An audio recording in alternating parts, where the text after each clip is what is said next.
India was caught up in the gruesome second wave of the COVID pandemic, with Pune being one of the worst hit cities in the country. Amidst the chaos, Akanksha Sadekar distributed over 20,000 food packets to health workers, police personnel, and poor street dwellers since April. She mobilized a small group of people via Twitter connections who volunteered and helped distribute the food packets in the city of Pune. NewsX proudly recognizes second wave superhero Akanksha Sadekar.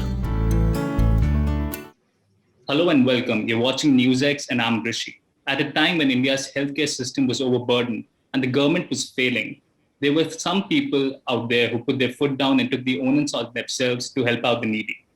Today, on a brand new episode of Second Wave Superheroes, I have one such person with me, Akanksha Sadekar, an engineer by profession. Akanksha has been consistently working on providing home-cooked meals to people in various localities of Pune in these unprecedented times. Welcome on the show, Akanksha. Thank you, Rishi. I would like to start off by asking you a very basic question. What was that moment? What motivated you, fully aware of the fact that you could be risking your life going out? Just take us through the journey of how it all began.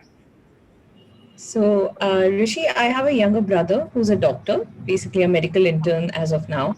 And initially, when the restrictions went up in Maharashtra on, I think, the 5th of April, was when I saw a tweet on Twitter by a doctor who had said he'd come back after a really long shift and there was no food available because food deliveries had also stopped after 6 p.m.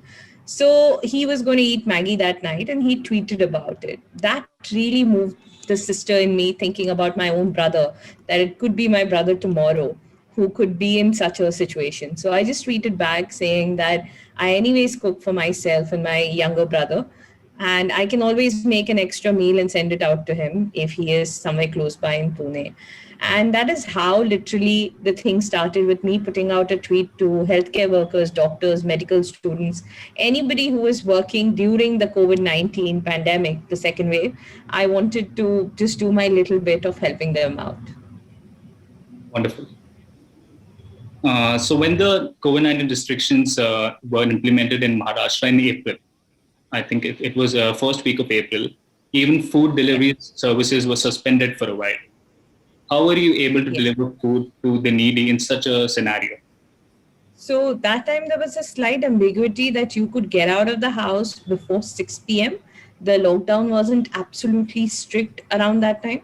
So I would make all the deliveries for the food before 6 p.m. After the lockdown got a little stricter, the Nakabandi kind of started happening by the police. They started stopping asking where I was heading out to or why I was out on the road. And I would just very honestly tell them, show them the dabbas and say, see, this is what I'm doing for people. And they became the biggest support. They then started telling me about more issues and more areas that I could cover. And slowly I started also giving out dabbas to these policemen and other areas as well. That's great. You started this initiative on social media. How has the response been on these platforms? How do you keep a track of the request and how do you streamline the whole process of reaching out to people? I think the only platform that I've used for this is literally Twitter, because Twitter has been one of the biggest help for reaching out to people. Most leads came in through Twitter, or the other way of reaching out or finding where food was needed was literally the police on the streets. They would tell me that there are clusters of people, migrants, destitutes, sex workers, street dwellers, basically. So it was either Twitter or it was meeting people on the streets and finding out where food was needed. There are multiple people out there providing food and different services at nominal costs. What sets your initiative apart is you don't charge a single penny for it. How are you how are you managing the funds, and are you in collaboration with NGOs?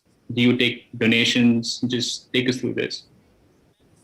We're not in collaboration with any NGO. When I started off, I did not even see this going on for more than a week, So initially, when it started kicking off really well, I decided that I did not wanted to work with anyone else for the primary reason that I was really against sharing of pictures of the way the poverty is shown in media, or people do selfies and all of that. So I did not want to collaborate with anyone.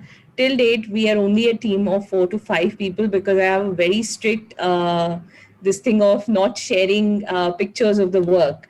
And so initially getting donations was a little difficult.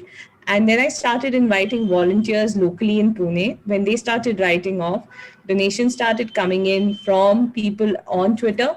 And most of it was self funded by me. I was very lucky that I had some savings that I could put into it.